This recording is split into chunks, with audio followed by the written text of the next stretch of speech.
Hi உறவுகளே! இன்னைக்கு நம்ம வந்து ஒரு சூப்பரான சமையல் பண்ணலாமா? என்னன்னு பார்த்தீங்கன்னா, இடியாப்பமும் தேங்காய் பால் தாங்க. ஆட்டுக்கால் பாயா வச்சா நல்லாயிருக்கும். ஆனா எங்களுக்கு ஆட்டுக்கால் பாயா கிடைக்கல. அதனால ரொம்ப சோகமா நாங்க வந்து வெஜிடேரியனா மாறி தேங்காய் பால் வைக்க ஆரம்பிச்சுட்டோம். இப்ப இடியாப்பு மாவு ப்ரிப்பரேஷன் எப்படின்னு பார்த்தீங்கன்னா, தேவையான அளவு மாவு எடுத்து அதில கொஞ்சமா உப்பு போட்டு சுட தண்ணி நல்லா கை பொறுக்க சூடா வச்சு, அத நல்லா கொழுக்கட்டை பதத்துக்கு பெசஞ்சுக்கணுங்க. இடியாப்ப குழல்ல வந்து அத உள்ள போட்டு, அத அப்படியே பதமா இட்லி தட்டுல எண்ணெய் தடவி புழிஞ்சுக்கிட்டே வரணுங்க. இது வந்து எங்களுக்கு ரொம்ப பெரிய டாஸ்க். ஏன்னு கேட்டீங்கன்னா, நாங்க இப்ப தான் ஃபர்ஸ்ட் டைம் வந்து இத புழியிறோமா, அதனால எங்களுக்கு புழிய வரவே இல்ல. ரொம்ப கஷ்டப்பட்டு புழிஞ்சு எடுத்துட்டோங்க. ஒரு வழியா இடியாப்பமா வந்துடுது. சந்தோஷம். அடுத்து பார்த்தீங்கன்னா, பாப்பா அந்த கேப்ல தேங்காய் உரிச்சு, தேங்காய் உடைச்சு, அந்த தேங்காய்லாம் பேத்து பாலுக்கு ரெடி பண்ண ஆரம்பிச்சுட்டாங்க. ஒரு வழியா தேங்காய் பாலும் வச்சு எடுத்துட்டோங்க. எவ்வளோ சொதப்பல் இருந்தாலும் தேங்காய் பால் சூப்பரா வந்துடுது. இடியாப்பமும் சூப்பரா வந்துடுது. இத வந்து நாங்க எப்பயுமே கடையில வாங்கி சாப்பிடுவோம். இன்னைக்கு ஃபர்ஸ்ட் டைம் வீட்ல செஞ்சு சாப்பிடுறோம். அதனால ரொம்ப சந்தோஷம் எங்களுக்கு.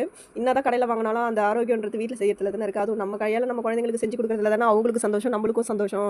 அத சாப்பிட்டுட்டு எப்படி இருக்குதுன்னு அவங்க சொல்லக்குள்ள அவங்க முகத்துல சிரிப்பு வருது பார்த்தீங்களா? அந்த சிரிப்பு தாங்க முக்கியம். இத விட நம்மளுக்கு வேற என்ன சோம்பேறித்தனம் இருக்குது சொல்லுங்க. அதனால தயவு செஞ்சு எல்லாருக்கும் முடிஞ்ச அளவு குழந்தைங்களுக்கு வீட்ல செஞ்சு குடுங்க எதுவா இருந்தாலும். ஓகே. Thank you. பை.